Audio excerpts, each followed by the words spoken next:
Hello, everyone. I'm Dr. Michael Mantell, and this is Family Law Matters with the owner and managing partner of the Primus Family Law Group, Bonnie Rabinovich Mantell.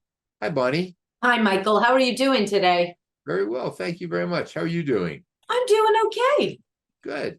Bonnie, one of the things that more and more young couples getting married, and even older couples getting married, focusing in on, is the issue of how to protect yourself in advance of any problems that may arise later in a marriage. The prenuptial agreement, as it's called, the prenup. Primus Family Law provides that service to lots and lots of couples. Tell us about the prenup and why it's so important for couples to consider this. You know, Michael, it used to be, you said it correctly, it used to be that it was an older couple that was asking for a prenup because they had stuff that they wanted to protect or that they wanted to make sure didn't get mixed up into our community property state. But what I often tell younger people is, well, you may only have a car now and maybe a little bit of a retirement account. You have no idea what you're going to have. And if we can figure out what's important to both of you to keep separate, gosh forbid you guys do get divorced. And the intention is always that this agreement sits in a drawer and never gets used. But gosh forbid you do get divorced. It saves a lot of fighting and money being spent on the fighting because it's pretty set out how you're going to divide whatever stuff then exists. I think it's a game changer because it allows people to get married with an idea in their head that, gosh forbid, they're not going to have stuff to fight about, which allows people, if they have children, to come to more amicable resolutions, allows them to co-parent better because they're not fighting about the stuff.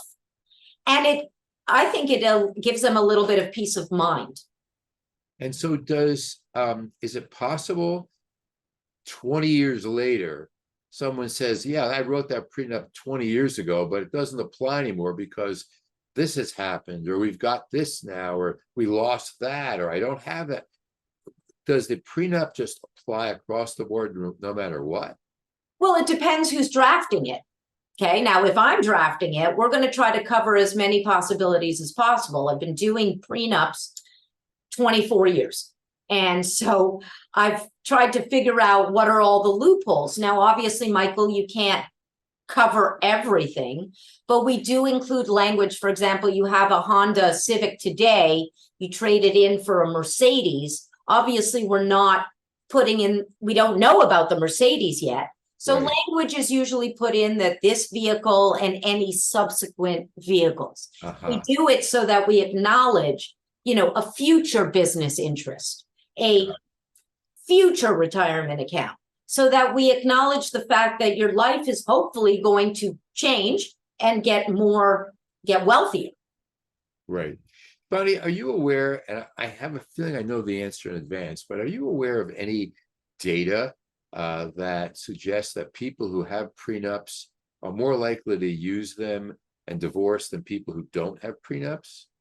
Is divorce? I don't actually know of the statistics, but if I had to bring a gut, my gut would say no.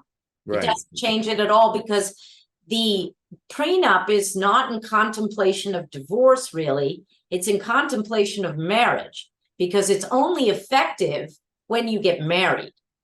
So we're not promoting divorce, and it doesn't change things in that regard. It just, in my view and the view of my professionals who do these things, it helps people separate easier. If people have questions about prenups and what it means and how much it costs and how to get it, how can they be in touch with you to find out more about this? Well, they can reach us directly at 619-574-8000. Otherwise, you can reach us online at www.primusfamilylaw.com. Fill out the submission form, and we will reach out to you and set that consult.